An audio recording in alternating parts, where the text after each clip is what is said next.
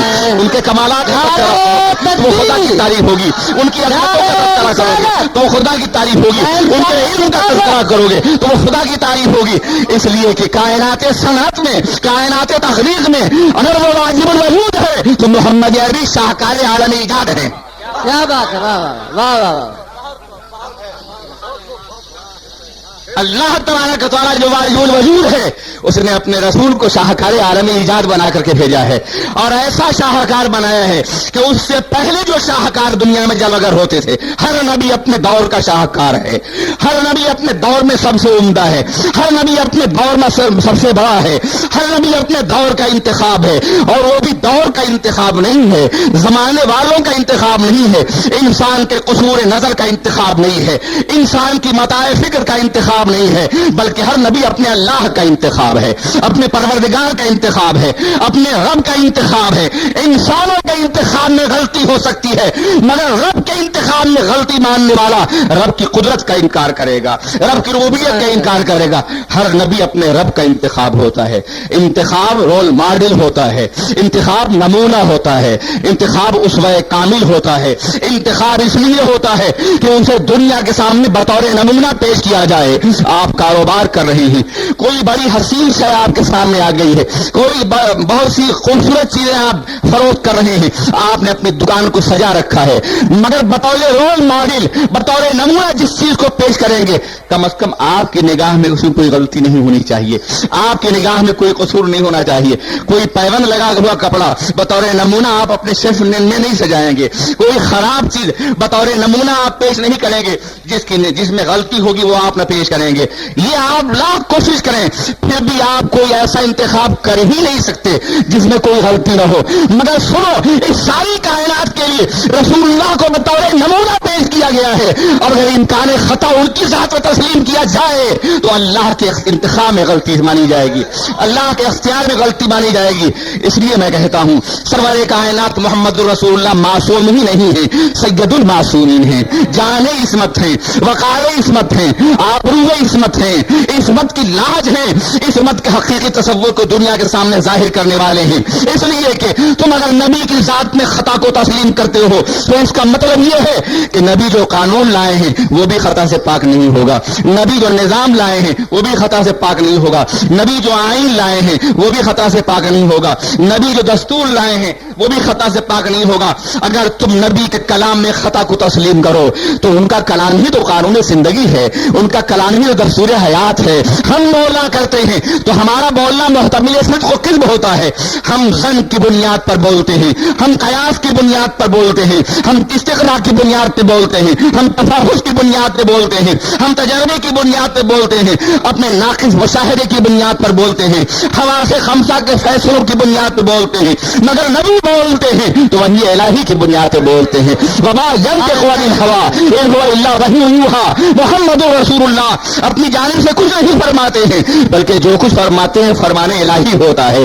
اب آپ اندازہ کرو کہ ان کا ایک ایک لفظ فرمان الہی ہے، ایک ایک جملہ فرمان الہی ہے، چاہے وہ وحی تلاوت ہونے والی وحی کی شکل میں ہو یا تلاوت نہ ہونے والی وحی کی شکل میں ہو، زبان تو مصطفیٰ ہی کی ہے، اسی زبان سے کوئی کلمہ نکلتا ہے، نبی کہہ دیتے ہیں یہ کلام الہی ہے تو قرآن بن جاتا ہے، اور فرما دیتے ہیں یہ میرا کلام ہے تو حدیث بن جاتی ہے، مگر منبع ایک ہے، زبان ایک ہے، بولنے والے تنہا محمد عربی صلی اللہ علیہ وسلم ہیں۔ آپ اندازہ فرمائیں، اگر اسلام کو بے غبار ماننا ہے، اسلام کے نظام کو بے خطا ماننا ہے، اسلام کے نظام کو ایک معصوم نظام ماننا ہے، تو دنیا بھر کی وہ ساری جماعتیں جو اسلامی نظام حیات کا دعویٰ کر رہی ہیں، میں ان سے کہتا ہوں پہلے نبی کی ذات کو معصوم ماننا پڑے گا، پہلے نبی کے اختیارات کو تسلیم کرنا پڑے گا، پہلے نبی کی عظمتوں کو ماننا پڑے گا۔ اگر تم نے نبی کی ذات کو معصوم نہیں مانا تو ان کے لائے ہوئے نظام کی عظمت پہ تم دلیل قائم کر ہی نہیں سکتے ہو، اسے ثابت ہی نہیں کر سکتے ہو۔ تو اللہ تبارک و تعالیٰ نے اپنے پیغمبر کو بھیجا، سرور کائنات محمد الرسول اللہ کو اس کائنات میں ممدوح بنا کر کے بھیجا، محمد بنا کے بھیجا۔ کسی نے کہا تھا حضور لوگ آپ کو مزمم کہتے ہیں، دیوانوں نے آ کے بارگاہ رسول میں شکوہ کیا تھا، یا رسول اللہ اب ناقابل برداشت ہو گئی یہ بات ہمارے لیے، حضور حکم دے ہم جواب دے، لوگ آپ کو مزمم کہتے ہیں۔ تو آپ نے فرمایا وہ کسی مزمم کو مزمم کہتے ہیں، میرے اللہ نے مجھے محمد بنا کے بھیجا ہے۔ کیا بات ہے، سبحان اللہ اس سبحان اللہ۔ میں بڑی تسکین ہے آج کے دور کے گستاخوں کے جواب کے لیے بھی۔ آج کے دور کا گستاخ وہ کسی بھی مذہب کا ہو، اگر کوئی گستاخی کرتا ہے تو خبردار پریشان ہونے کی ضرورت نہیں ہے، نبی گستاخیوں سے بلند ہے، وہ نبی کی گستاخی نہیں کرتا بلکہ نبی کا نام لے کے جس کی گستاخی کرتا ہے وہ کوئی اور ہوگا، وہ تو محمد بنا کے بھیجے گئے ہیں۔ گستاخی تو ان کے قریب پہنچ بھی نہیں سکتی، گستاخی ممکن ہی نہیں۔ گستاخی تلاش نفس کا نام ہے، اور نفس ہے ہی نہیں ان کے ذات کے اندر۔ تو میں یہ عرض کر رہا تھا کہ پوری کائنات میں اللہ کے رسول کو ممدوح بنا کے بھیجا گیا، محمد بنا کے بھیجا گیا۔ پھر بھی یہ دعویٰ ہے کہ تمام تعریفیں اللہ کے لیے، اس لیے کہ اللہ تبارک و تعالیٰ نے جب اپنے محبوب کو اتنا با اختیار بنایا، اتنا باکمال بنایا کہ کائنات کا ذرہ ذرہ ان کی اطاعت کرتا ہوا نظر آتا ہے، تو بتاؤ خود وہ کتنا با اختیار ہوگا جو اختیارات کا خالق ہے اور اپنے نبی کو اختیار عطا فرمانے والا ہے۔ سبحان اللہ۔ نبی کی ہر عظمت خدا کی عظمت کی دلیل ہے، نبی کا ہر کمال خدا کے کمالات لامتناہی کی دلیل ہے، نبی کے اختیارات خلاق کائنات کے اختیارات کی دلیل ہیں، اس لیے انہیں مختار کل بنا کے بھیجا گیا۔ عزیزان ملت اسلامیہ، اللہ تبارک و تعالی محبوب ہے۔ تخلیق کائنات کے حوالے سے جو روایت آتی ہے وہ یہ آتی ہے، کنتو کنزم مخفیا فاحببت ان اعرف فخلقت الخلق، میں ایک چھپا ہوا خزانہ تھا، ایک پوشیدہ خزانہ، ہزاروں حجابات میں پوشیدہ تھا، تجوری میں نہیں، بڑی محدود ہوتی ہے۔ ہزاروں حجابات میں نے خود اپنی ذات کے اوپر ڈال رکھے تھے، اپنے کمالات کے اوپر حجابات عظمت ڈال رکھے تھے۔ ذات لامتناہی ہے تو حجابات عظمت بھی لامتناہی رہے ہوں گے، ذات کی تعریف نہیں کی جا سکتی تو حجابات کی تفصیل بھی نہیں پیش کی جا سکتی۔ میں نے اپنی ذات پر حجابات عظمت ڈالے تھے، لیکن جب میں نے یہ چاہا، اس لیے کوئی ارادہ فرمانے والا بھی ہے، چاہنے والا بھی ہے، جب میں نے چاہا کہ مجھے پہچانا جائے، لیکن پہچاننے سے پہلے مشیت نے جو لفظ استعمال کیا فاحببت ہے، بڑی لطافت ہے اس کے اندر۔ فاحببت، میں نے محبت کی کہ مجھے پہچانا جائے۔ پتا چلا کہ جو پہچان معرفت کے راستے سے ہوگی وہ پہچان ہوگی، محبت کے راستے سے ہوگی وہ پہچان ہوگی۔ سبحان اللہ سبحان اللہ۔ فاحببت ان اعرف، میں نے چاہا کہ مجھے پہچان، فخلقت الخلق، تو میں نے جانے خلق محمد عربی کو پیدا کیا۔ الخلق معرفہ ہے، جب آپ الانسان سے مراد بھی نبی کی ذات لیتے ہیں تو یہاں بھی جانے تخلیق سرور کائنات کی ذات ہی لیجیے۔ جب میں نے چاہا کہ مجھے پہچانا جائے تو میں نے مخلوق کو پیدا کیا، یا جانے تخلیق شاہکار تخلیق محمد عربی صلی اللہ علیہ وسلم کو پیدا کیا۔ کیا مطلب ہے؟ پہچان اپنی کروا رہا ہے اور تخلیق نبی ہی کر رہا ہے، محبت اپنی کروانا چاہتا ہے اور تخلیق نبی ہی کر رہا ہے۔ اس لیے کہ سنو دنیا کے بسنے والوں، میں اللہ ہوں، میں قادر مطلق ہوں، میں وہم و گمان سے پرے ہوں، تمہارے مشائل محدود ہیں، تمہارے خیالات محدود ہیں، تمہارا انداز نظر محدود ہے، تمہاری فکر محدود ہے، اور میں ہر محدود فکر سے بلند ہوں، میں تمہارے مشائل سے بلند ہوں، میں تمہارے محسوسات سے بلند ہوں. مجھے جاننے کے لیے کسی مثال کی ضرورت ہوگی، اور یاد رکھو کہ میری کوئی مثال نہیں ہے. تم اگر ایک انجانی چیز کو جاننا چاہو تو کسی مثال کے حوالے سے جانو گے. تم نے اگر لندن نہیں دیکھا ہے تو میں کہوں گا کہ تم اگر بومبے کے فلاں علاقے کو دیکھ لو تو لندن کا ایک تصور بے رسمی ہو جائے گا. اب تم وہاں جاؤ گے تو سمجھو گے لندن ایسے ہی ہوگا یا اس سے کچھ بڑھ کر کے ہوگا. کسی بھی اندیکھی چیز کو جاننے کے لیے ضروری ہے، ان سین ورلڈ کو ریئلائز کرنے کے لیے ضروری ہے کہ تم محسوس دنیا میں کوئی مثال قائم کرو. اب اللہ کو تم محسوس اس لیے نہیں کر سکتے کہ لا ضد لہ ولا ند لہ ولا مثال لہ ولا مثیل لہ ولا شبیہ لہ. نہ اس کی کوئی ضد ہے، نہ اس کی کوئی مثال ہے، نہ اس کا کوئی مثیل ہے، نہ اس کی کوئی شبیہ ہے. عجیب پازیٹو شبیہ نہیں ہے، ضد بھی نہیں ہے اس کی. سبحان اللہ سبحان اللہ. نعرہ تکبیر، نعرہ رسالت، نعرہ رسالت. ایسی ہو اس ذات سے کی معرفت کیسے حاصل کرو گے؟ اس ذات کی پہچان کیسے ممکن ہے؟ ایک طرف وہ فرماتا ہے کہ میں نے مخلوق کو یا جان تخلیق کو اپنی معرفت کے لیے پیدا کیا، اور دوسری طرف اتنے حجابات ڈال لیے ہیں کہ معرفت ممکن ہی نہیں ہے. اس قدر جلوہ کہ ہر ذرے سے صورت آشکار، اس قدر جلوہ کہ ہر ذرے سے صورت آشکار، اس قدر پردہ کی چہرہ آج تک نہ دیدہ ہے. سبحان اللہ سبحان. ہر ورقے دفتریز معرفت کردگار، سبز درختوں کے پتے بھی ایک عارف کی نگاہ میں ہر پتا معرفت کا ایک دفتر ہے اپنے پروردگار کے لیے. تو کائنات کا ذرہ ذرہ اس کا تعارف کرا رہا ہے، مگر کیا اس کے باوجود تعارف ممکن ہے؟ اللہ عقل و خرد سے بلند ہے. لوگ اسی بلندی کو ملحد دنیا دوسرے مفہوم میں لیتی ہے. وہ یہ کہتی کہ اللہ کو جانا نہیں جا سکتا تو ماننے کی کیا ضرورت ہے. وہ یہ سمجھتی کہ اللہ عقل سے بلند ہے یا عقل کے خلاف ہے اللہ کا تصور. خدا عقل سے بلند ہے، عقل کے خلاف نہیں ہے. بلند ہے عقل سے، شعور سے بلند ہے، کوئی اس کا ادراک نہیں کر سکتا. تو جانتے ہو اس نے کیا کیا؟ اس نے دراصل، میں بلا تمثیل عرض کرنا چاہوں گا اس کو، مثال مثلا لا مثال لہ ولا مثیل لہ. بہت احتیاط سے بولنے کی کوشش کی جاتی ہے جب مقام الوہیت کے حوالے سے کوئی بات ہو یا مقام رسالت کے حوالے سے کوئی بات ہو. میرے ساتھی، اگر تم دوپہر کے وقت آفتاب کو دیکھنا چاہو تو کیا دیکھ سکو گے؟ جب آفتاب نے پورے جلال پر ہو، جب آفتاب کی شعاعیں اتنی تیز ہو کہ نگاہیں نہ ٹھہر رہی ہوں، جب آفتاب شہزادہ خاور اپنی پوری رانائیوں اور توانائیوں کے ساتھ جلوگر ہو، تو کیا تم آنکھیں ملا کے دیکھ سکو گے اسے؟ نہیں. اب اگر تم آفتاب کے قرب سے آفتاب کو دیکھنا چاہو تو ایک تھالی میں پانی رکھو گے، اس میں آفتاب کا عکس اتر آئے گا اور پھر تم آفتاب کو دیکھ سکتے ہو.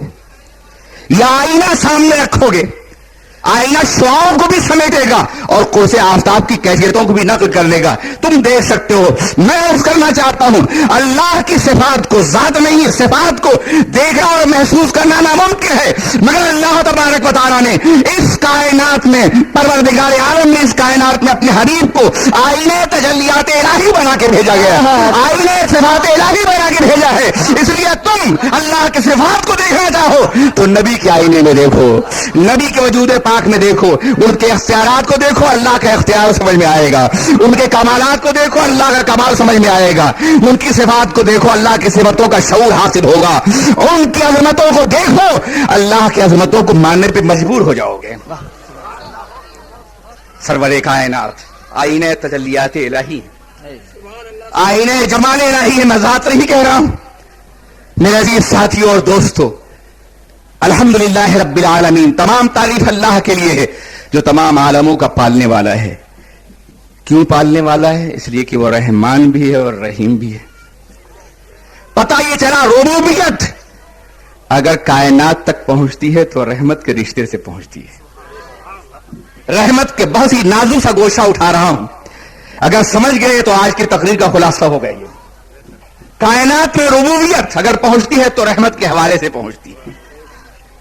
ربوبیت بغیر ممکن ہی نہیں ہے بغیر رحمت کے.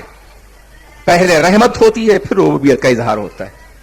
تم نے وہ حدیث سنی ہوگی جس میں اللہ کے رسول نے فرمایا کہ رمضان کا پہلا عشرہ رحمت ہے, دوسرا عشرہ مغفرت ہے, اور تیسرا عشرہ جہنم سے آزادی ہے.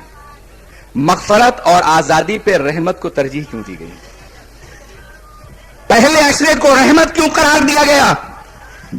اس لیے پہلے عشرے کو رحمت قرار دیا گیا کہ جب تم پہلے 10 دنوں میں اللہ کی رحمت حاصل کر لو گے تو اگلے 10 دنوں مغفرت حاصل ہوگی, اور جب اگلے 10 دنوں مغفرت حاصل ہوگی تو آخری 10 دنوں میں جہنم سے آزاد کر دیا جائے گا. پتہ یہ چلا مغفرت ہو یا جہنم سے آزادی ہو, یہ رحمت کے وسیلے سے حاصل ہوگی, رحمت کے ذریعے سے حاصل ہوگی, رحمت کے انداز سے حاصل ہوگی. جہاں جہاں اپنے بندوں پہ رحم کرنے کی بات کی ہے اللہ نے, وہاں اپنی رحمت کے حوالے سے وسعت رحمتی کل شیء, میری رحمت نے ہر چیز کا احاطہ کر رکھا ہے. میرے غضب پر میری رحمت غالب ہے. یہ ساری احادیث مبارکہ آپ کی نگاہوں کے سامنے. تو اگر رحمت کے حقیقی مفہوم کو سمجھنا ہے تو آپ قرآن عظیم میں ان تمام آیات مبارکہ کا مطالعہ کیجئے جس میں رحمت کا لفظ آیا ہے. اس کے بعد آپ رحمت کی ربوبیت کے حوالے سے, کائنات کی تربیت کے حوالے سے, پرورش کے حوالے سے, رزاقیت کے حوالے سے, تحفظ کے حوالے سے, پروٹیکشن کے حوالے سے, کائنات کی زندگی کے حوالے سے آپ رحمت کی حیثیت کو متعین کر سکیں گے. آپ اندازہ فرمائیے, قرآن پاک میں کئی مقامات پر اللہ تبارک و تعالیٰ نے اپنی توحید کے بعد ہی ماں باپ کا تذکرہ کیا ہے. حضرت لقمان کی وصیت کے حوالے سے بھی اور دوسرے مقام کے حوالے سے. کیا بات ہے کہ اللہ تبارک و تعالیٰ نے اپنی توحید کے بعد فوراً ماں باپ کا تذکرہ کیا, اپنے کو رب کہا, اور پھر ماں باپ کے ساتھ حسن سلوک کا حکم دیا. کہا مجھے رب مانو اور اپنے ماں باپ کے ساتھ حسن سلوک کرو. کیوں جانتے ہیں آپ؟ اس لیے کہ میری ربوبیت تم تک پہنچی ہے تو ماں باپ کے ذریعے سے پہنچی ہے, ماں باپ کے وسیلے سے پہنچی ہے. اس لیے مجھے رب مانتے ہو تو ماں باپ کے ساتھ حسن سلوک بھی کرنا ہوگا. یہ میری ربوبیت کے پہنچنے کا ذریعہ اور وسیلہ ہے اس کائنات میں. میں نے تمہاری تربیت کی ہے, میں نے تمہیں پالا ہے تو شکم مادر میں پالا ہے, میں نے تصویر گری کی ہے تو شکم مادر میں تصویر گری کی ہے. دنیا پانی پہ تصویر نہیں بناتی مگر میں نے پانی کو سمیم وسیلہ بنا دیا ہے. ہم نے ایسی تصویر کی ہے شکم مادر کے اندر کی ہے. اس لیے تم اگر میری ربوبیت پہ یقین کرتے ہو تو ماں باپ کا احترام کرو, ان کے حقوق کو ادا کرو. اب اس کے بعد اس مخصوص دعا کو دیکھیے جس میں اللہ تعالیٰ اپنے بندوں کو تعلیم دے رہا ہے کہ اپنے ماں باپ کے بارے میں دعا کیسے کرو. تعلیم یہ ہے رب ارحمہما کما ربیانی صغیرا. آپ اندازہ فرمائیں, عربی زبان کے ماہرین جانتے ہیں کہ رب بیانی اور رب اپنے مصدر اشتقاق کے اعتبار سے ایک ہی جگہ پہنچتا ہے. اللہ کو ہم رب مانتے ہیں, اس کو رب مان کر کے جب ہم نے ماں باپ کے یہ دعا کرنا چاہتے تو کما رب بیانی صغیرہ, اے اللہ ان پر اسی طرح رحم فرما جیسے کہ تیری ربوبیت کا مظہر بن کر کے انہوں نے بچپنے ہماری پرورش فرمائی ہے. رب بیانی رب ارحمہما کما ربیانی صغیرہ. اے اللہ ہمارے ماں باپ بھی اسی طرح رحم فرما جیسے کہ بچپنے میں ہم بے عقل تھے, بے شعور تھے, چل پھر نہیں سکتے تھے, ہوش و خرد سے آشنا تھے, اٹھ بیٹھ نہیں سکتے تھے, ماں باپ نے ہماری پرورش کی. اے اللہ اگر بڑھاپے میں وہ اتنے ہی مجبور اور بےکس ہو جائے, اٹھ بیٹھ نہ سکیں, چل پھر نہ سکیں, تو مولا ان پہ رحم نازل فرما, اس لیے کہ اس نے تیری تخلیق میں جو ہوں ان پر رحم کیا اور ہمیں پروان چڑھایا اور پالا. ان کا اتنا حق ہے کہ وہ تیرے رحمت کے مستحق ہیں اور تیرے کرم کے مستحق ہیں. رب ارحمہما کما ربیانی صغیرہ. ارحمہما پہلے ہے, ربیانی بعد میں ہے. پتہ چلا بغیر رحمت کے تربیت ممکن نہیں ہے, پہلے رحمت پائی جائے گی پھر تربیت پائی جائے گی. میرے عزیز, ہم سب مربوب ہیں, اللہ ہمارا رب ہے, ساری کائنات کا رب پروردگار عالم ہے, لیکن ربوبیت رحمت ہی کے ذریعے سے ہوتی ہے. رحمت کے بغیر ربوبیت ممکن نہیں. اسی لیے قرآن عظیم نے رب العالمین کہا تو الرحمن الرحیم بھی کہا. وہ رب العالمین بھی ہے مگر اس لیے وہ رب العالمین ہے کہ وہ رحمان الرحیم ہے. اب آئیے اس کو سمجھ لینے کے بعد ذرا اور آگے بڑھیں. آپ پورے نظام فطرت کا جائزہ لیجئے. کوئی ایک مقام ایسا دیکھیے جہاں فطرت کو تحفظ دیتی ہو, تعاون دیتی ہو, تمانع دیتی ہو اور بغیر رحمت کے دیتی ہو. کائنات میں آپ ایک ایسا مقام نہیں دکھا سکتے ہیں. آپ اندازہ فرمائیں ایک مچھلی جو برسات کے آغاز میں بچوں کو انڈوں سے باہر نکالنے کا فریضہ انجام دیتی ہے. ابھی بچے پیدا نہیں ہوئے ہیں کہ سطح آپ پر تیرتے ہوئے نظر آتے ہیں. ماں بیچ میں موجود ہے, وہ اس کے گرد طواف کر رہے ہیں, ہالا ڈالے ہوئے ہیں اس کے گرد. احساس اتنا ذکی اور شدید ہے کہ اگر آپ ایک کنکر پھینکے تو ماں پہلے ڈوبے گی اور بچے اس کے ساتھ چھپ جائیں گے. کبھی آپ نے اس پہ غور کیا کہ قدرت کی ربوبیت کتنی عظیم ہے, کتنی مہربان ہے کائنات کے اوپر. انسان کا بچہ اگر پیدا ہوتا ہے تو 2 سال کے بعد سہاروں کے حوالے سے کھڑا ہوتا ہے, لیکن مچھلی کا بچہ انڈا سے نکلنے کے بعد موجوں کا مقابلہ کرتا ہے, طوفانوں کی سطح پہ جنم لیتا ہے اور سطح آپ پر تیرتا ہے. یہ اللہ کی ربوبیت ہے. لیکن اس ربوبیت کو بھی پروردگار عالم نے رحمت کے حوالے سے متعارف کرایا. مچھلی کے ننھے سے دل میں, جس کو نہ آپ وزن کر سکتے ہیں نہ محسوس کر سکتے ہیں, اس کے دل میں اپنے بچوں سے یہ پیار کسی نے پیدا کیا ہے کہ ذرا سا بیرونی خطرے کا احساس ہوا تو ماں اپنے بچوں کو محفوظ کرنے کے لیے ڈبکی لگاتی ہے یا کسی اور مقام پہ سفر کر دیتی ہے. یہ اسی رحمت نے جو اللہ نے اس کے دل کے اندر رکھ دی. اگر یہ رحمت نہ ہوتی قسم خدا کی تو کوئی بھی ماں اپنے بچے کی پرورش نہ کرتی. اگر یہ جذبہ رحمت نہ ہوتا تو کسی بھی انسان کو کوئی تحفظ میسر نہ آتا. ہم سامنے کی چیزیں دیکھیں, مرغیاں ہم سب پالتے رہے ہیں, اب تو فارموں کا زمانہ آ گیا ہے, پلنے والی مرغیوں کا رواج ختم ہو رہا ہے. مگر آپ نے دیکھا ہوگا کہ دیہاتوں میں مرغیاں ہیں, ان کے پیٹ سے بچے پیدا نہیں ہوئے بلکہ انڈوں سے بچے نکلے ہیں, مگر اس پہ وہ بیٹھی ہے, اس نے اپنے وجود کی حدت انہیں پہنچائی ہے تو اتنی محبت ہو گئی ہے کہ اپنے پروں میں سمیٹی ہوئے اسے رہتی ہے. ایک چیل ایک بچے کو لے کے اڑنا چاہتی ہے مگر وہ ہمیشہ اپنے پیروں میں چھپا لیتی ہے. کتنا عجیب احساس ہے ماں اور بچوں کے درمیان میں, چوزوں کے درمیان میں. ایک چیل نے حملہ کرنا چاہا اور سارے بچے اس کے پیروں میں چھپ گئے. اس کے باوجود اگر کوئی بچہ باقی رہ گیا اور چیل نے لے کے اڑنا چاہا تو ماں قوت پرواز نہیں رکھتی ہے, مگر بساط پرواز نہ رکھنے کے باوجود 40-40 فٹ چیختی ہوئی چیل کے پیچھے اڑنے کی کوشش کرتی ہے اپنے بچے کی محبت کے لیے, اپنے بچے کو بچانے کے لیے, اپنے بچے کو باضابطہ تحفظ دینے کے لیے. بتاؤ یہ درد دل کس نے پیدا کیا ہے, یہ ممتا کا سوز کس نے پیدا کیا ہے, یہ بے پناہ محبت کس نے پیدا کی ہے, اپنے بچے کو تحفظ دینے کا جذبہ کس نے پیدا کیا ہے. الحمدللہ رب العالمین. تمام تعریف اس اللہ کے لیے ہے جو تمام عالموں کا پالنے والا ہے. لیکن مجھے بتاؤ کہ اگر اس مرغی کے اندر رحمت کا جذبہ نہ رکھا گیا ہوتا تو کیا مرغی اپنے بچے کو تحفظ دینا چاہتی, کیا اسے بچانے کی کوشش کرتی؟ کیا دنیا کی کوئی ماں اپنے بچے کو بغیر رحمت اور بغیر محبت کے بچا سکتی ہے؟ نہیں. آج دنیا میں جو کچھ ہو رہا ہے یہ جذبہ رحمت کی بنیاد پہ ہو رہا ہے, یہ جذبہ محبت کی بنیاد پر ہو رہا ہے. شاید تمہید بہت آگے بڑھتی جا رہی ہے. ایک روایت سماعت کر لو. اللہ کے رسول تاجدار دو عالم سرور کائنات محمد رسول اللہ ارواحنا فداہ صلی اللہ علیہ وسلم نے ارشاد فرمایا, حدیث قدسی ہے کہ اللہ تعالی ارشاد فرماتا ہے کہ میں نے اپنی رحمت کے 100 حصے کر دیے ہیں, ایک حصہ میں نے پوری دنیا کو دیا ہے جس سے وہ اپنے بچوں کو پالتی ہے. دنیا کسی پہ رحم کرتی ہے, کسی کے ساتھ حسن سلوک کرتی ہے. وحوش اور حوام ہیں, بہائم ہیں, سب اسی ایک حصے سے فائدہ اٹھا رہے ہیں. اور 99 حصہ میں نے ان گنہگاروں کے لیے چھوڑ دیا ہے جو کل میدان قیامت میں میری بارگاہ میں حاضر ہوں گے. میں ان کے ساتھ یہ معاملہ کروں گا. نعرہ تکبیر, نعرہ رسالت, مسلک کے اعلی حضرت.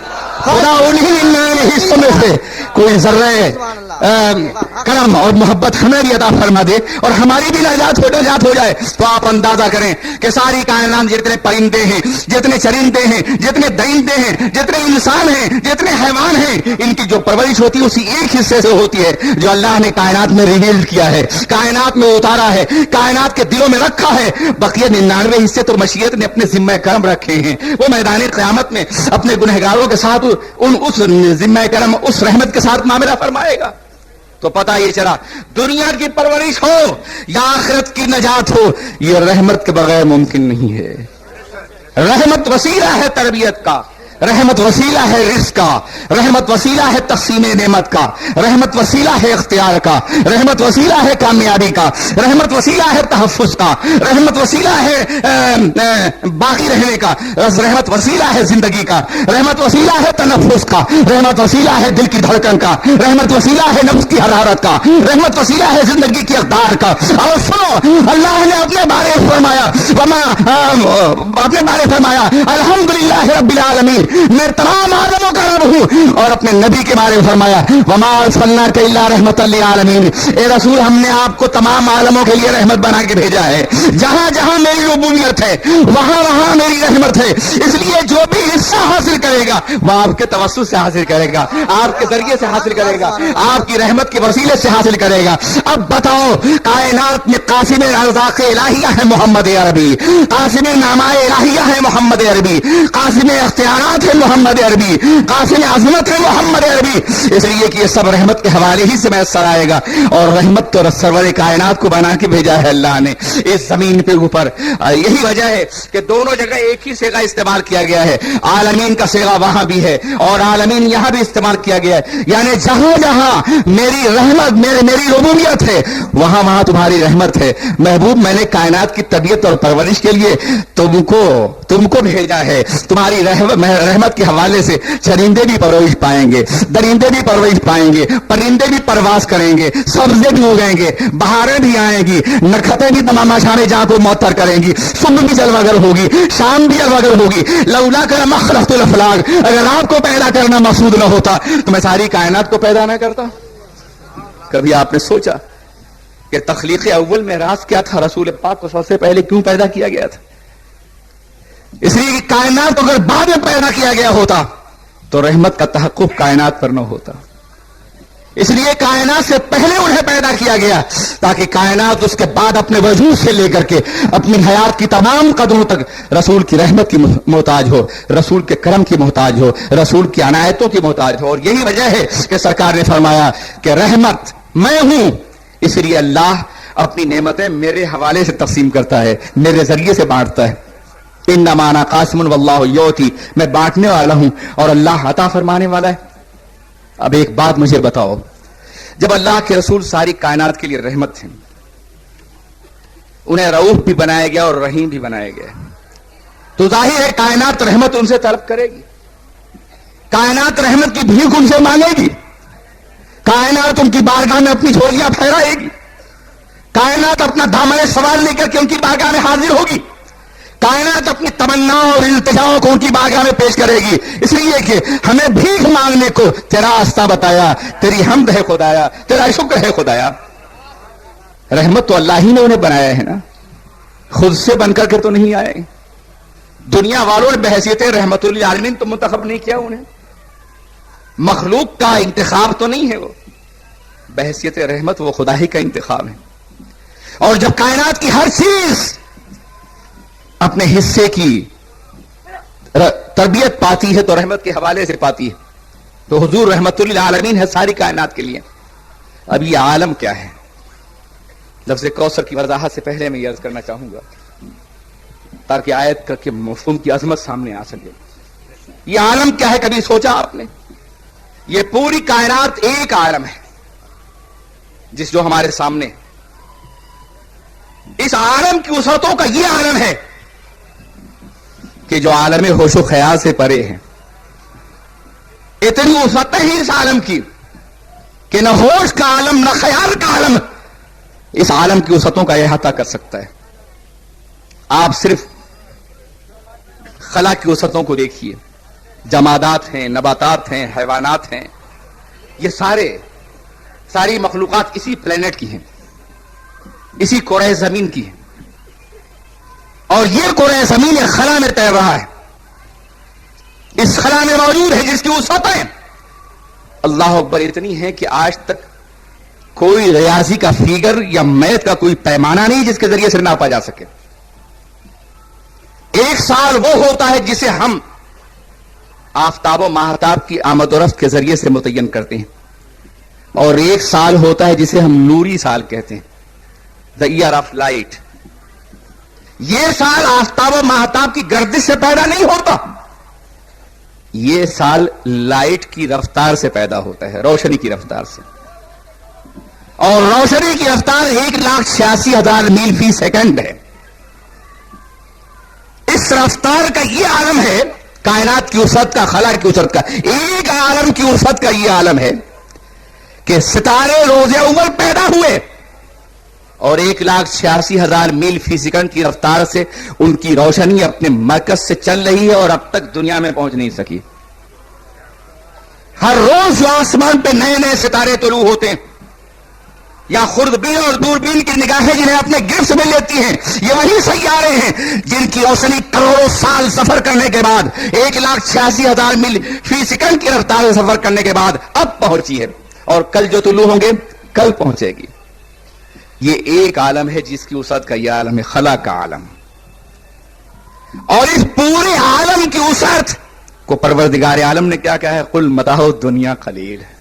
اے محبوب فرما دیجئے کہ دنیا میں جتنی بھی چیزیں ہیں، خواہ وہ خلا ہو، آسمان کے سیارے ہو، مخلوقات انسان ہو، جمادات ہو، نباتات ہو، حیوانات ہو، ان کی نعمتیں ہوں، ان کے ذرائع ہوں، ان کے وسائل ہوں، ان کے اسباب ہوں، دریاؤں کی روانی ہو، پہاڑوں کی بلندیاں ہو، یہ سب قلیل ہیں۔ اور محبوب سنو، تم کتنے باختیار ہو، انا تو انا کل کوثر، ہم نے تمہیں کثرت خیر سے نوازا ہے، کوثر سے نوازا ہے۔ اب بتاؤ کہ اس کوثر کا احاطہ کون کر سکے گا جو قلیل کا احاطہ نہ کر سکے؟ سائنس، ریاضی، تجربہ اور مشاہدہ، انسان کی عقل جب اللہ کی تخلیق کے قلیل کا احاطہ نہ کر سکے، اللہ اکبر، اور قلیل تو بہت ہی قلیل سا صیغہ ہے۔ آپ اندازہ فرمائیں، قلت کو مستقل طور پر اپنی اصل کا لازمہ بنا دیا گیا ہے، اس لیے کہ یہ فعیل کے وزن پر ہے جو کبھی جدا ہو ہی نہیں سکتی۔ یعنی ایسا نہیں کہ قلت وقتی ہے، لمحاتی ہے، بلکہ یہ قلت دائمی ہے۔ زمانہ کتنا ہی ترقی کر جائے، کتنا ہی وسیع تر ہو جائے، انسان کتنا ہی ترقی کر جائے، کائنات اپنی تمام ترقیات کے باوجود اپنے روز تخلیق سے روز فنا تک قلیل ہی رہے گی۔ قلیل ہے یہ کائنات۔ اور جب اپنے حبیب کا تذکرہ کرنا ہوا تو انا اعطیناک الکوثر، فعال کے وزن پر مبالغے کا صیغہ استعمال کیا گیا۔ اور یاد رکھو، مبالغہ جب شاعر استعمال کیا کرے تو کبھی کبھی حقائق سے زیادہ بولتا ہے، مگر مبالغہ جب قرآن بول رہا ہو تو اصل حقیقت بولتا ہے، عین حقیقت بولتا ہے۔ وہاں مبالغہ محض مبالغہ نہیں ہوتا ہے، بلکہ اظہار بلاغت ہوتا ہے، بلندیوں اور عظمتوں کا احاطہ کرنا مقصود ہوتا ہے۔ انا اعطیناک الکوثر، ہم نے آپ کو کوثر عطا فرمایا ہے۔ اور سنو، اگر عطا کی نسبت مخلوق کی طرف کر دی گئی ہوتی تو اسی قلیل کا کوئی کوثر ہوتا۔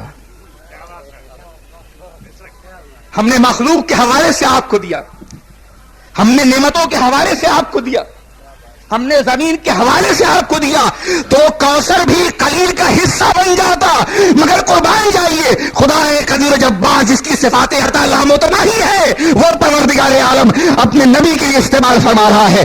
ہم نے آپ کو کوثر عطا فرمایا، نہ ہمارا دست عطا محدود ہے اور نہ آپ کا دامن قبول محدود ہے۔ ہم نے کتنا دیا اور آپ نے کتنا لیا، واللہ نہ دنیا جان سکے گی اور نہ کائنات اس کا احاطہ کر سکے گی۔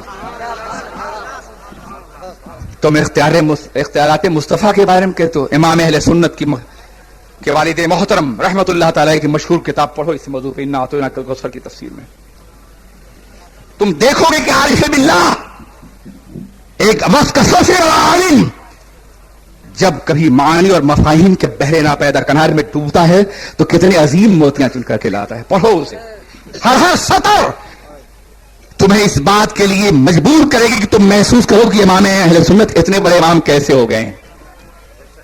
نہ کسی بڑی درسگاہ میں 50 اساتذہ سے پڑھا، لیکن تنہا والد اس قدر صاحب دل تھے، صاحب عظمت تھے، نبی سے رشتہ اتنا مضبوط اور مستحکم تھا کہ ایسا لگتا تھا کہ مکینے گنبد خزار سے لیتے تھے اور اپنے شہزادے کو عطا کرتے چلے جاتے تھے۔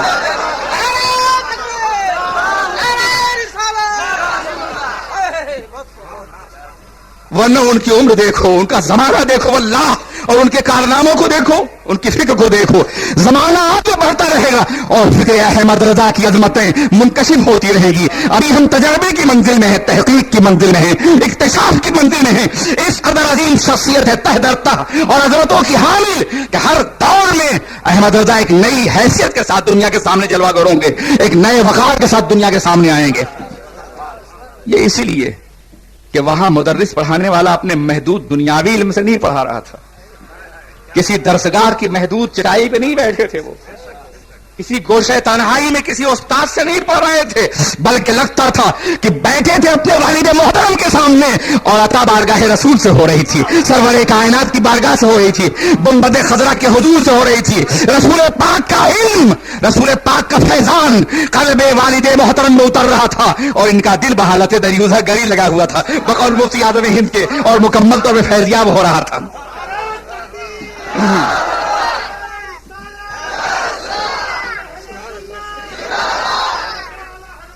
مفتی اعظم ہند کے مرید ہو, انہوں نے فرمایا بھی ہے اور ہمارا حق بھی ہے کہ ہم بھی اپنے دل کو ان کی بارگاہ میں بحالت دریوزے گلی لگا دیں. کاسہ گدائی ہمارے دل کا ان کے دل کے سامنے پھیلا ہوا, اور پھر دیکھو کہ کتنا فیضان ہوتا ہے, کتنا کرم ہوتا ہے, کتنی عنایات آج بھی میسر آتی ہیں ان کے آستانے سے اور ان کی بارگاہ سے. تو لفظ کوثر کی تفسیر دیکھنا ہو تو اسے دیکھو, پڑھو. میں عرض کرنا چاہتا ہوں, ہم نے آپ کو کوثر عطا فرمایا. اب جب اللہ فرما رہا ہے کہ ہم نے آپ کو کوثر عطا فرمایا, تو یاد رکھو عطا جو ہے اختیار اور ملکیت کی دلیل ہوتی ہے. ایسا ممکن نہیں کہ عطا پایا جائے, عطا پائی جائے اور اختیار نہ پایا جائے, وہ عطا نہیں ہوگی.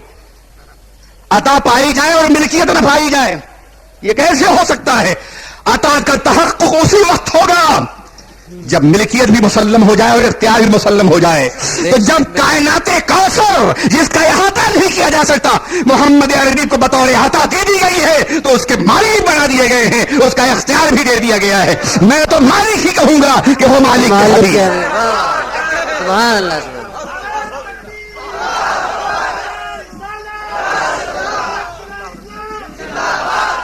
انا اعطیناک کل کوثر, ہم نے آپ کو کثرت خیر سے نوازا ہے. اور اس کثرت کے حوالے سے اگر پڑھنا ہو تو جلال الدین سیوطی کو پڑھو, حضرت امام راضی کو پڑھو, دوسرے مفسرین کو پڑھو.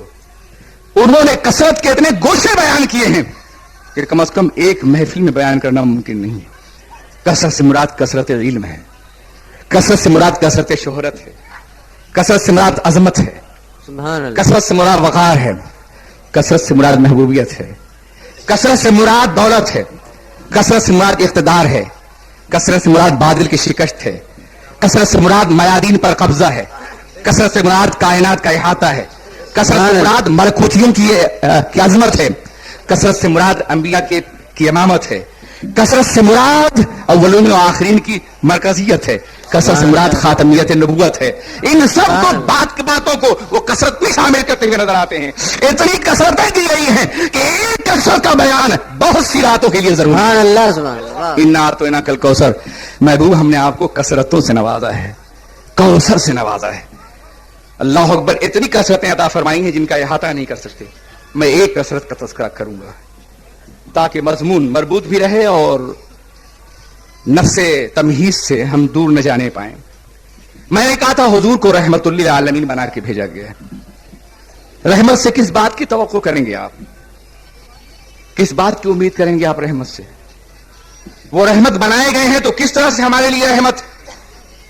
کیا یہ ممکن ہے کہ وہ رحیم اور کریم بھی ہو اور ہم ڈوب رہے ہوں ہمیں نہ بچائیں؟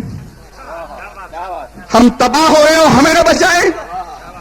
ہمیں ضرب لگائی جا رہی ہو سہارا نہ دیں؟ کیا بات؟ ہمارا دل ٹوٹ رہا ہو جوڑنے کی کوشش نہ کریں؟ ہم جہنم میں جا رہے ہو بچانے کی کوشش نہ کریں؟ زمانہ ہم پر حملہ کر رہا ہو اور رسول کی رحمت سہارا دینے کے لیے آگے نہ بڑھے؟ یہ کیسے ممکن ہے؟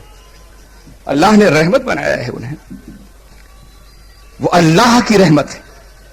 تو یہ کیسے ممکن ہے کہ درد کے ہر موقع پہ ان سے سہارا نہ طلب کیا جائے؟ میں کہا کرتا ہوں, قمر الزماں ایک گلی سے گزر رہا تھا کہ اچانک کسی نے اس پہ لاٹھی کا وار کیا. میں نے بے ساختہ کہا میرے باپ. کسی نے کہا کہ تم شرک کر رہے ہو, تمہارا باپ یہاں کہاں موجود ہے؟ وہ تو قبر میں آرام فرمائے، اللہ ان کی مغفرت فرمائے. تم باپ کو یہاں کیوں آواز دے رہے ہو؟ اس لیے کہ وہ جانتا ہے کہ درد کے موقع پہ اسے پکارا جاتا ہے جس سے محبت ہوتی ہے، جس سے سہارے کی امید ہوتی ہے، جس سے امداد کی امید ہوتی ہے. ظاہر ہے کہ یہاں کسی غیر کو نہیں بلکہ اس باپ کو پکارا جائے گا جس نے سہارا دیا ہے، پروان چڑھایا ہے. یہ فطرت کی آواز ہے، یہ زمین کی چیخ ہے، یہ احساس کا کرب ہے کہ جو درد کے عالم میں بچے انسانوں سے ظاہر ہوتا ہے، کبھی وہ باپ کے حوالے سے، کبھی ماں کو پکارتا ہوا نظر آتا ہے. میں عرض کرنا چاہتا ہوں، جب معمولی سی ضرب پر انسان ماں باپ کو پکارتا ہے، جب پوری دنیا سر لگانے کے لیے تیار ہے، تو ہم یا رسول اللہ کہیں گے، یا نبی اللہ کہیں گے، اے مکین گنبد خضرا کہیں گے، یا رحمت للعالمین کہیں گے، اے انیس بے قصور کہیں گے، اے چارہ ساز دردمندہ کہیں گے. اس لیے کہ جہاں ہزاروں ماں باپ ساتھ چھوڑ دیتے ہیں، وہاں وہ ساتھ دیتے ہوئے نظر آتے ہیں. جب ایک عمر کے رشتوں نے ساتھ چھوڑ دیا، جب ایک عمر کے رشتوں نے ساتھ چھوڑ دیا، تو تاجدار مدینہ ہی کام آئے ہیں. میں زمانے کی کڑی دھوپ سے ڈروں بھی تو کیوں، قدم قدم پہ تیری رحمتوں کے سائے ہیں. کیا بات، واہ واہ. میرے عزیز، جہاں ماں باپ بھی ساتھ چھوڑتے ہیں وہاں ان کی رحمت سہارا دیتی. اس لیے کہ رحمت للعالمین ہے. ان کی رحمت کسی محدود دور کے لیے، کسی محدود وقفے کے لیے نہیں، کسی محدود زمانے کے لیے نہیں. اللہ سے جو بھی ملے گا، جس کو بھی ملے گا، جہاں بھی ملے گا، جب بھی ملے گا، انہی کی رحمت کے حوالے سے ملے گا. خدا کا یہی ہے در، نہیں اور کوئی مفر مقر. جو وہاں سے ہو یہی آ کے ہو، جو یہاں نہیں تو وہاں نہیں. سبحان اللہ، سبحان اللہ، اللہ اکبر، یا رسول اللہ، زندہ باد. رسول اللہ کی نعمتوں کا واحد وسیلہ اور ذریعہ ہے. تو ظاہر ہے کہ درد کے عالم میں انہیں کو پکارا جائے گا. اور یاد رکھو، درد کی پکار کبھی خالی واپس نہیں کی جاتی ہے. خوشیوں اور مسرتوں میں آواز دو تو ممکن ہے لوٹا دی جائے، لیکن ٹوٹے ہوئے دل سے پکارو تو آواز گنبد خضرا سے ضرور ٹکرائے گی، بارگاہ رسول تک ضرور پہنچے گی. اس لیے کہ دل بھی ایک شیشہ ہے، اور جس میں تم چہرہ دیکھتے ہو وہ آئینہ بھی ایک شیشہ ہے. مگر وہ شیشہ ٹوٹ جائے تو چہرہ نظر نہیں آتا، اور نظر بھی آئے تو تقسیم شدہ نظر آتا ہے، بکھرا بکھرا نظر آتا ہے، منقسم نظر آتا ہے. اگر وہ شیشہ ٹوٹ جائے تو بے قیمت ہو جاتا ہے، کوئی حیثیت نہیں رہ جاتی. لیکن دل کا شیشہ ٹوٹ جائے تو قیمت بڑھ جاتی ہے. تو بچا بچا کے نہ رکھی سے، تیرا آئینہ ہے وہ آئینہ کہ شکستہ ہو تو عزیز طرح نگاہ آئینہ ساز میں. اگر آئینہ ٹوٹ جائے تو چہرہ نہیں نظر آتا، بکھرا ہوا نظر آتا ہے. مگر دل ٹوٹ جائے تو گنبد خضرا نظر آتا ہے، چہرہ نظر آتا ہے. سبحان اللہ، سبحان اللہ. یہ ٹوٹا ہوا دل شہ کونین کا گھر ہے. واللہ میرے جذبے تصور کا اثر ہے، بیٹھا ہوں یہاں گنبد خضرا پہ نظر ہے. اس لیے غمزدہ نہ ہو. آج مسلمانوں کا دل جتنا ٹوٹا ہے، آج احساس جس قدر گرفتا ہے، آج زندگی جس قدر لخت لخت ہے، بکھری ہوئی ہے، آج مایوسیوں کا جو ماحول ہے، آج دنیا کی جو منظم قوتیں ہیں، یہ سب ہمارے دل کے توڑنے کے لیے کافی ہیں. اور جس روز ہمارا دل ٹوٹ گیا اسی روز مکین گنبد خضرا سے مدد کا اعلان ہوگا اور ہماری کامیابی ہمارا مقدر بن جائے. انہیں رحمت للعالمین بنا کے بھیجا گیا ہے. ہر نبی اپنی قوم کے لیے رحمت ہو، لیکن رحمت للعالمین کسی اور کو نہیں کہا گیا. اور بڑا ہی عجیب ہے وہ شخص جو ایک بڑی درسگاہ سے وابستہ تھا اور کہتا تھا کہ ہمارے شیخ کو بھی کہہ سکتے. یعنی آپ نے اگر بدعقیدہ جماعتوں کے لہجے کو پڑھا ہوگا تو یہ جملہ بھی آپ نے محسوس کیا ہوگا. تو میں رحمت للعالمین حضور کی خصوصیات میں سے کیوں؟ اس لیے کہ جب کسی کو کسی کام کے لیے بھیجا جاتا ہے تو اسے اس کے اپنے دائرے عمل کے اعتبار سے اختیار دیا جاتا ہے. یہ ہمیشہ یاد رکھیے گا. مثال کے طور پر اگر کسی کو بامبے کی کہ لا اینڈ آرڈر کا ذمہ دار بنا کے بھیجا گیا کہ پوری بمبئی اس کا جتنا بڑا دائرہ ہے وہاں وہ لا اور آرڈر کو مینٹین کرے گا، قانون نافذ کرے گا، تو اسے پوری بمبئی کا اختیار تو دینا پڑے گا نا. ایسا تو نہیں کہ اسے پولیس بھی نہ دی جائے، فوج بھی نہ دی جائے، اختیار بھی نہ دیا جائے، قانون کی قوت بھی نہ دی جائے اور اسے کہا جائے کہ جاؤ لا اینڈ آرڈر کو مینٹین کرو. لا اینڈ آرڈر کو مینٹین کرنا اور ہوتا ہے اور لا دینا اور ہوتا ہے. قانون کسی اور کا بنایا ہوتا ہے اور اس کو مینٹین کرنا کسی ملک کے شہر کے ذمہ دار کا عالم ہوتا ہے، لیکن اس ذات کے بارے میں کیا خیال ہے جو لا گیور بھی ہے اور لا کو مینٹین کرنے کے لیے پوری کائنات کے لیے بھیجے گئے ہیں، جنہیں محمد عربی کہا گیا ہے. وہ ایک طبقے کے لیے نہیں، ایک دور کے لیے نہیں، ایک عصر کے لیے نہیں، بلکہ ساری کائنات کے نبی ہیں. تو جتنی بڑی کائنات ہے اس کا اختیار بھی تو دیا گیا ہوگا. یہ کیسے ہو سکتا ہے کہ اتنی بڑی کائنات کے لیے رحمت للعالمین بنا کے بھیجا گیا ہو اور بے اختیار اور مجبور بنا کے بھیجا گیا ہو؟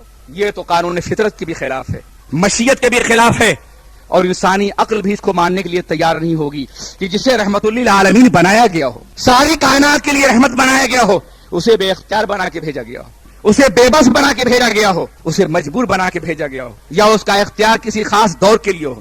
کیا حضور صرف اپنے دور کے لیے رحمت تھے یا آج بھی ہیں؟